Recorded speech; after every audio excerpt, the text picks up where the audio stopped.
অনেক মানুষের কনফিউজ, আমি আপনাদের বুঝা বাংলায় দূর করে দিয়ে যাচ্ছি। অনেক চলাচলাতে বলে বলে হুজুর মুসলমানদের এক দল, এগুলো কি এক হওয়া যায় না? সবাই মৌলবীরা হুজুররা বসে যদি এক হয়ে যায়, আমাদের মধ্যে কনফিউজ দূর হয়ে যাবে, ঝামেলা থাকবে। আমি বলেছি বাবা, আল্লাহর নবীর হাদিস মিথ্যা হয়ে যাবে, আর হাদিস নবীজির মিথ্যা নয়, সত্য। জোরে বলুন সুবহানাল্লাহ। নবী বলেছেন, হে আমার সাহাবীরা শোনো, কিয়ামতের পূর্বে আমার উম্মতেরা 73টা দলে বিভক্ত হয়ে পড়বে, 73। এই 73 দল হবে, আল্লাহ কিয়ামত সংগঠিত করবে। তার আগে আলামতগুলো আসবে আস্তে আস্তে। যদি বলেন দল কি করে হবে, আপনি বাংলাদেশে তাকান, আমাদের ভারতে অত দল নেই। পৃথিবীতে সবথেকে বেশি মুসলিমদের দল আছে বাংলাদেশ। একটা দল বেরিয়েছে হিজবুত তাওহীদ, সে বলছে ছেলে মেয়ে একসাথে নামাজ পড়া যাবে, মেয়েরা ইমামতি করতে পারবে, মেয়েরা ইমামতি করবে, পেছনে চাচা চাচা নামাজ পড়বে। আমি বললাম যেমন ইমাম হবে তেমনি চাচাদের নামাজ হবে। কথা বুঝতে পারেন? খালা যদি ইমামতি করে, খালু যদি পেছনে নামাজ পড়ে, খালু নামাজ হবে না? হবে না। ওই রকমই নাম না। একটা দল বেরিয়েছে, এর মধ্যে বেশি নাই, হিজবুত তাওহীদ। তাদের ইমামের নাম হচ্ছে সেলিম। দিনরাত মেয়ে নিয়ে শুয়ে থাকে, অবৈধ সম্পর্কে জড়িত, দাড়ি পাড়ি কিচ্ছু নাই। সে বলছে নামাজ লাগবে, এক নম্বর। দ্বিতীয় নম্বর, আনোয়ার সরকার বলে এক হারাম করে বেরিয়েছে, লাউল নষ্ট। সে বলছে হারমোনিয়াম বাজিয়ে মিলাদ। সে বলছে কে বললে বাজনা বাজানো যাবে না?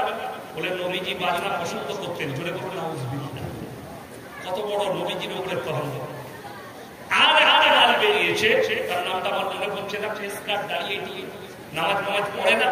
সে বলছে আমি এবং আমার যত মুরিদান আছে তাদের জানগুলো আজরাইল কবজ করবে না, বড় পীর আব্দুল কাদের জিলানী রাহমাতুল্লাহ আলাইহি করবে। জোরে বলুন নাউজুবিল্লাহ। বড় পীর আব্দুল কাদের জিলানী রাহমাতুল্লাহ আলাইহির নামেতে এটা বহুত বড় তহমত, গুনাহ হবে, পাপ হবে। এর ইমাম চলে গেছে, কালিমা পড়ে মুসলমান হলো। কোরআনে আছে 73 মুসলমানের দল হবে 73। আপনি আগে চলো, আপনাকে বুঝিয়ে দিই আমার আল্লাহ কিয়ামতের দিনে মানুষকে 6টা দলে বিভক্ত করবে। ওই জন্য নবীজি বলেছিলেন এই 73টা দলের মধ্যে একটাই দলে জান্নাতে যাবে। জোরে বলুন সুবহানাল্লাহ। তারা কারা?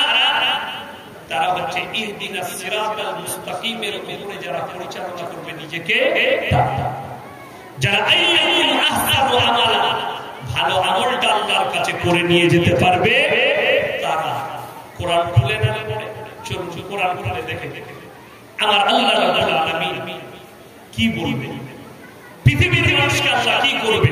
কোরআনে আছে ওয়া কুনতুম আজওয়াজান সালাসা, আমি মানুষকে কিয়ামতের দিনে 3টে দলে ভাগ করব। কটা করলাম? 3টে। আল্লাহর ডান দিক, আল্লাহর বাম দিক, আল্লাহর সামনে দিক। এই 3টে দল হবে কিয়ামতের দিনে। আল্লাহ রাব্বুল আলামিন এই 3টে দলের মধ্যে শুনেলেন অনেক মানুষের মনে হবে হযরত আদম আলাইহিস সালাম থেকে কিয়ামতের সকাল পর্যন্ত পৃথিবীতে কত মানুষ না আসবে, এসছে আর আরো আসবে, ঠিক কি না?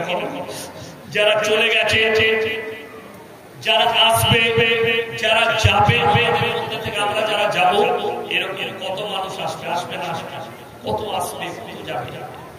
সমস্ত মানুষের হিসেব আল্লাহ কিয়ামতের দিনে নেবে। আল্লাহর কাছে এটা কতটা সহজ আল্লাহ কোরআনে বুঝিয়ে দিয়েছেন। জোরে বলুন সুবহানাল্লাহ। কোরআনে আছে 30 পারা, আমি প্রত্যেকটা নারী এবং পুরুষের কাছে 2জন করে ফেরেশতা নিযুক্ত করে দিয়েছি। কাতিব মানে হচ্ছে কিরামান কাতিবিন, কোন ফেরেশতার নাম নয়। কিরামান কাতিবিন মানে হচ্ছে লেখা ফেরেশতারা। কাতিব মানে হচ্ছে যারা টাইপ করবে। এই যে লেখাটা লিখেছে এদিকে কি বলা হয়? লেখক বাংলা। আর আরবিতে কাতিব বলা হয়। কি বলা হয়? কি কাতিব? কাতিব বলা হয়। কোরআনে এই শব্দ ব্যবহার করা হয়েছে কাতিব। কাতিবিন, যারা তার ভালো টাইপ করে করে লিখে রাখে। আমার কোরআনে অপর জায়গায় বলে ইকরা কিতাবাকা কাফা বিনাফসিকা আল-ইয়াওমা আলাইকা হাসিবা। হে আমার বিশ্বাসী, কিয়ামতের দিনে আমি আল্লাহ রাব্বুল আলামিন মানুষকে তার হাতে আমলনামা ধরিয়ে দেব, আর আল্লাহ বলবেন এরপরে তুমি তোমার মনকে তোমার আমলনামা পড়ে শোনাও। ইকরা কিতাবাকা কাফা বিনাফসিকা আল-ইয়াওমা আলাইকা হাসিবা। তুমি নিজের মুখে নিজের হিসাব করবা। কোরআনে পরের আয়াতে আছে মানি ইতাদা ফাইন্নামা ইয়াহতাদি লিনাফসি, যারা হিদায়াতের উপরে এসেছে তারা কামিয়াব, তারা নিজের জন্য লাভবান, নিজের জন্যই তারা হিদায়াতের উপরে এসেছে। ওয়া মান দাল্লা ফাইন্নামা ইয়াদিল্লু আলাইহা ওয়া লা তাজিরু ওয়াজিরাতুন বিজরা উখরা ওয়া মা কুননা মুআযযিবিনা হাত্তা নাবআসা রাসূলা। এবং যারা পদভ্রষ্ট হয়েছে তারা নিজের জন্যই হয়েছে পদভ্রষ্ট, নিজের চলাফেরার কারণে, অর্থাৎ কিয়ামতের দিনে সেই পদভ্রষ্টদের কোনো রাখবালা থাকবে না, তাদের জন্য কোনো সুপারিশকারী থাকবে না।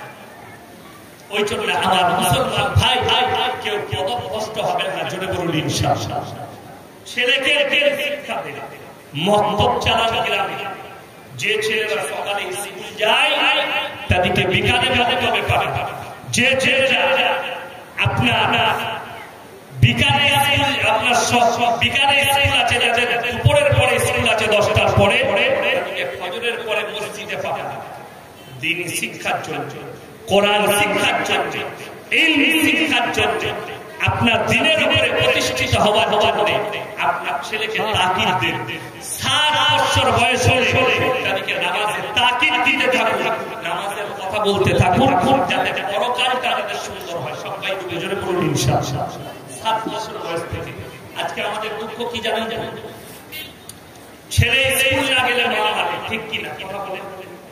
ছেলে গেলে কামাই করলে বাপ মারে, মা মারে।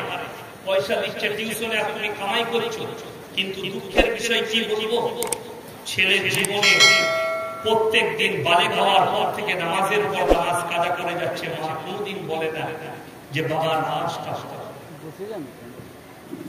আপনার উচিত যে আপনার সন্তানকে দাওয়াত দেওয়া,